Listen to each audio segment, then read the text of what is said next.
न के भयो रविको विरुद्ध मिल्ने भनेर बोल्नु भने रिसा हो क्या किन रिसाउनु म तपाईसँग तपाईँ मेरो दाइ म तपाईँको भाइ म एउटा यस्तो हो क्या दाइ एउटा कुरो यस्तो पनि एउटा व्यक्ति हेर ऋण त तपाईँले लिन पाउनु मैले लिन पाएँ जसले ऋण ल्याएको छ त्यसले खोज्ने हो क्या तपाईँले खोज्ने होइन मैले खोज्ने होइन तपाईँको पनि त ऋण त छ त तपाईँको झन्डै 12-15 करोड ऋण छैन र अनि त्यही बनाएर हालिदिने ऋषि रमाले फलाना रामबहादुरसँग यति करोड ल्याएर खाइदिन्छ भने देउने त्यसपछि कुद्ने हो र हामी तपाईँलाई त्यो तपाईँ कोसँग कारोबार गर्नुभयो तपाईँको कुरो म कोसँग कारोबार व्यक्तिगत दिन त जोसँग खान पाइयो त दाइ अहिले राजनीति गर्ने भयो भने त्यसलाई इस्यु बनाएर व्यक्तिको आन्तरिक कुरा लिएर राष्ट्रिय इस्यु बनाउन मिल्छ होइन नेपालका मिडियाले छ नि संसारले लेख्न त पाउनुपर्छ नि होइन तपाईँको ऋण मैले ल्याइदिन्छु त्यसो भोलि ऋषि रमाले अस्ति तपाईँको प्रेम टाइम टेलिभिजन खोज्दाखेरि 15 करोड ऋण खोजेर फलानु ब्याङ्कबाट खाइदिएछ फलानु सरकारी खान्छ फलानु व्यक्ति खान्छ भन्न जान मिल्छ होइन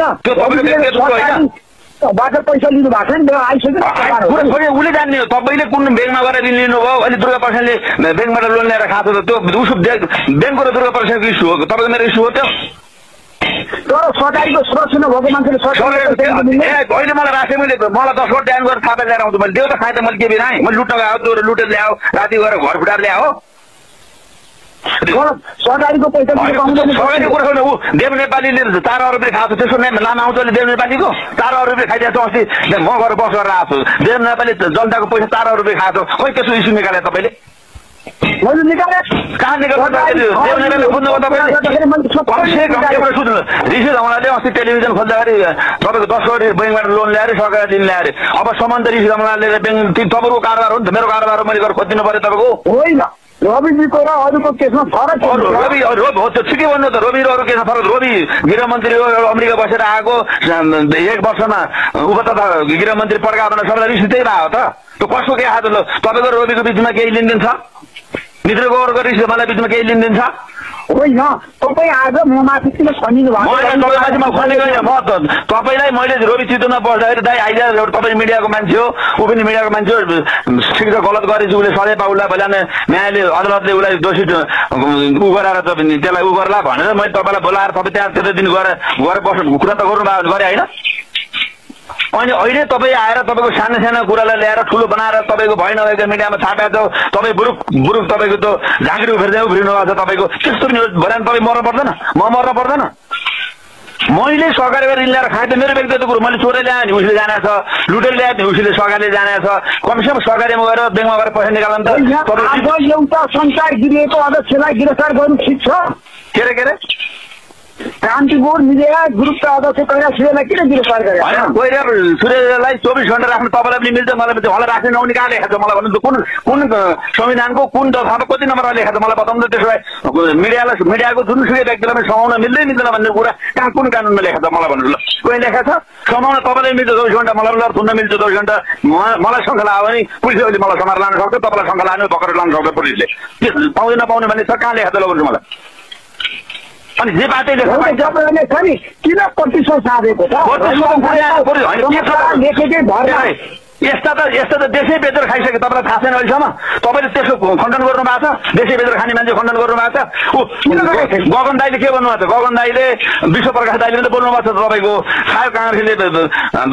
तपाईँको उहाँ गोराकाली टायर खायो अरे कहाँको सिमेन्ट फेरि खायो अरे बोलेको छ किन त्यहाँ गएर तपाईँले क्यामेरा क्यामेरा देखाउनुहुन्न तपाईँ त काङ्ग्रेसको मान्छे हो किन बोल्नुहुन्न मलाई छैन आस्था हो एउटा पार्टीमा आस्था होला म पनि एउटा पार्टीमा आस्था छु तर एउटा कुरा सत्य न्युज छाप्नु पर्यो क्या दाइ सत्य छाप्नु पर्यो खालि एउटा व्यक्तिलाई ठोकेको छ होइन गलतै गरेछ नि त अदालत लडेर न्याय त सत लडेर उसले दोषी बनाएर छोरी लडेर हातमा लाएर लडेर थुने रह्यो त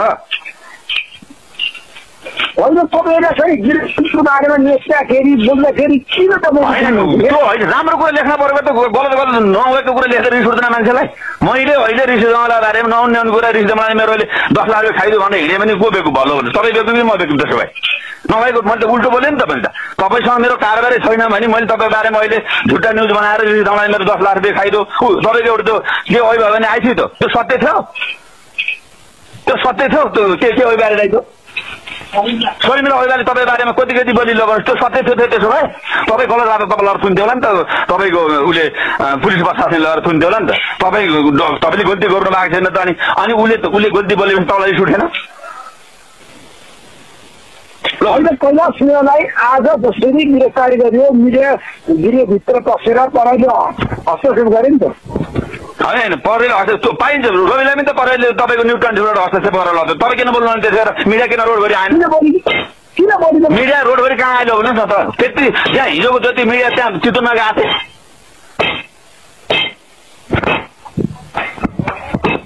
हिजोको जति मिडिया त्यहाँ चितवनमा गएको थिए त्यहाँ हेर्नु भएको छ तपाईँको पुरा अमेरिकाको राष्ट्रपति चाहिँ मेरी आमा हेर्नुहोस् त्यो खाना मिल्ने भए त्यहाँ लुच्न मिल्ने भए सबै लुच्छ त्यहाँ त्यो देख्नु त्यही हो तरिका कमसेकम पत्रकारिता पनि इमान्दारको पत्रकारिता गर्न पर्यो के दुधलाई दुध भन्न सक्नु पर्यो पानीलाई पानी भन्न सक्नु पर्यो क्या दाजु मेरो सिद्धान्त त्यो हेर्नुहोस् गलत बनाएर तपाईँको तपाईँ हाँस्नुहुन्छ यसो यसो गरेर मरिमरि हाँस्नुहुन्छ यो त सत्यको सृष्टि हो भगवान छन् सृष्टिमा अन्य अत्याचार गर्नु हुँदैन दाजु अहिले देखिन्छ तपाईँले गलत गर्नु भएको छ भने तपाईँले भोग्नुपर्छ मैले गरेर भइलानु भयो मैले भोग्नुपर्छ छोरा नातिले भोग्दैन यो कुरा बुझ्नु एउटा कुरा बुझ्नु ऋषि धमला मेरो क्षमता लेख्दैन एकदम कानुन सम्मत प्रमाण लिएर बोल्नु पर्यो के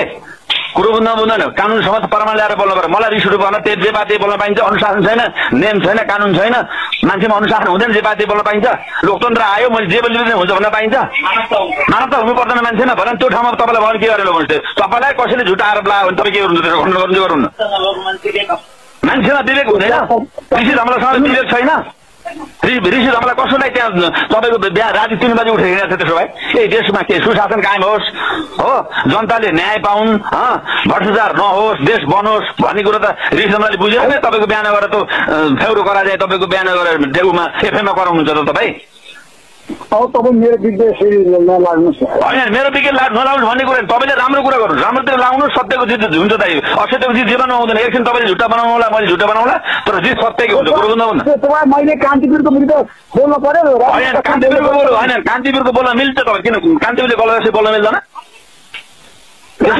त्यसो भए त्यो पुलिसले केही नबुझिकन अदालतले केही नबुझिकन हावा भरमा ऋषिवे भरमा अदालतले पक्रोपुर्जी बनाएर पठायो त त्यो गलत छ अदालतले पुलिसले अदालतमा डकुमेन्ट पेश गरेर अदालतले यो दोषी त्यो कति कमजोरी छ सुन्नु सबैहरू मैले कान्तिपुरको पक्षमा किनभने कैलाश सिंहलाई गलत भयो त्यसरी गिरफ्तार गर्न मिल्दैन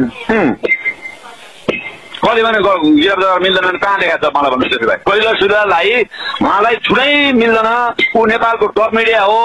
भनेर कुन कानुनको कुन दफाको कति नम्बर लेखा छ मलाई भन्नुहोस् ल कहीँ लेखा छ ऋषि धमलाई छुनै नमिल्ने भने कोही लेखा छ मित्र गाउँलाई छुनै हुन्न भने कोही लेखा छ मित्र गाउँलाई पनि छुन मिल्छ ऋषि धमलाई गल्ती मलाई शङ्का लाग्यो पुलिसले बाटो हिँड्दै ऋषि धमलाई माथि शङ्का लाग्यो नि च्याप्प समाज ल्याएर अनुसन्धान गर्न पाउँछ पुलिसले नेपाल सरकारले पाउँछ मेरो लागि पनि पाउँछ तपाईँको लागि पनि पाउँछ के तर गलत जथाभावी गलत त बोल्न पाइएन नि भाइ ल ल